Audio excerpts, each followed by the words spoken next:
তাকে পিছন থেকে শ্যুট করা হয়েছে।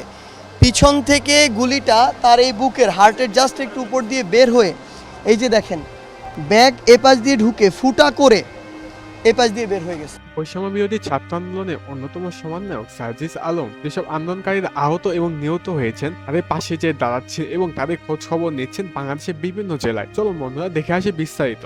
আমার পিছন দিক থেকে গুলি লাগছে, এই জায়গা থেকে ভেদ করে এই দিক থেকে ভেদ করে এই দিক দিয়ে বের হয়ে গেছে। এরপর আমি জায়গায় পড়ে গেছি, এরপর আমার কোনো খোঁজ ছিল না। আর আমাদেরকে গল্প শোনানো হয় রাবার বুলেট ছোড়া হয়েছে হেলিকপ্টার থেকে, এই গল্প শোনানো হয় আমাদের। এখন আপনারা সিদ্ধান্ত নেবেন, এই দেশের মানুষ সিদ্ধান্ত নিবে যারা এগুলোর হুকুমদাতা তাদের বিচার হওয়া উচিত কিনা, তারা যে নির্মমতা করছে এটার বিচার কতটা নির্মম হওয়া উচিত। আমার নাম মোহাম্মদ কাউসার। প্রথমে আমি যাত্রাবাড়ি মাদ্রাসার সামনে আসছি। মাদ্রাসার ছাত্র ভাইদের সাথে আমি আন্দোলনে যোগ দেই।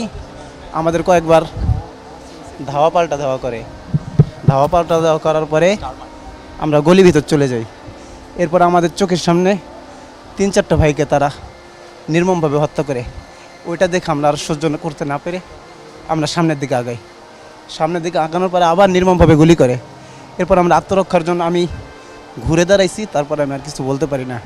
আমার পিছন দিক থেকে গুলি লাগছে, এই জায়গা থেকে ভেদ করে এই দিক থেকে ভেদ করে এই দিক দিয়ে বের হয়ে গেছে। এরপর আমি জায়গায় পড়ে গেছি, এরপর আমার কোনো খোঁজ ছিল না। এবং আমার দাবি এটার জন্য সুস্থ বিচার হয়, আর এই রাষ্ট্রকে যেন পরিপূর্ণ স্বাধীনভাবে ঘোষণা করা হয়। আর এরকম দুঃসাহস আর কোনোদিন যাতে কেউ না করতে পারে, এরকম একটা ন্যায্য বিচার আমরা চাই। বেগের ঘটনা হচ্ছে ওর বেগ ছিল কাঁধে, এভাবে কাঁধে থাকে আবার বুকে থেকে পিছন থেকে গুলি করছে, গুলি সামনটা পেতেছে। ওর কাছ থেকে শুনি আমরা, ওর কাছ থেকে শুনি দেখি একটু। মানুষ, কারণ এখানে আমাদের হার্টে লাগলে তো স্পট ডেড হবে, এটা সেভ করতে চায়। উনি সামনে এইভাবে ব্যাগটা নিচ্ছে আর কি, এভাবে নেওয়া ছিল। এখানে কোনো ভালো চিকিৎসা না হয়, দরকার আমেরিকা নেওয়া লাগুক, সিঙ্গাপুরে নেওয়া লাগুক, আমি রাষ্ট্রপক্ষ থেকে এটা আমরা দাবি জানাবো, এটা আমরা নিব ইনশাআল্লাহ। এটাই আমাদেরও দাবি, জানি আমার ছেলে পরিপূর্ণ সুস্থ না হয়, জানি হাসপাতাল থেকে নাম কেটে না দেয় দায়িত্ব ইনশাআল্লাহ।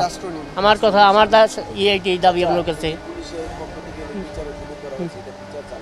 হ্যাঁ, এটা আমি ন্যায় বিচার চাই আপনাকে সবার কাছে, জনগণের কাছে, আমার সরকার যে বর্তমান তার কাছে আমার দাবি, জানি আমার ছেলেকে, যত ছাত্র ছেলেরা বা ভাইয়েরা ক্ষতিগ্রস্ত হয়েছে, যারা মৃত্যুবরণ করছে, যারা এমনি আহত হয়েছে, সবার আমার দাবি, এটার আমি ন্যায় বিচার চাই আপনাকে সরকার কাছে।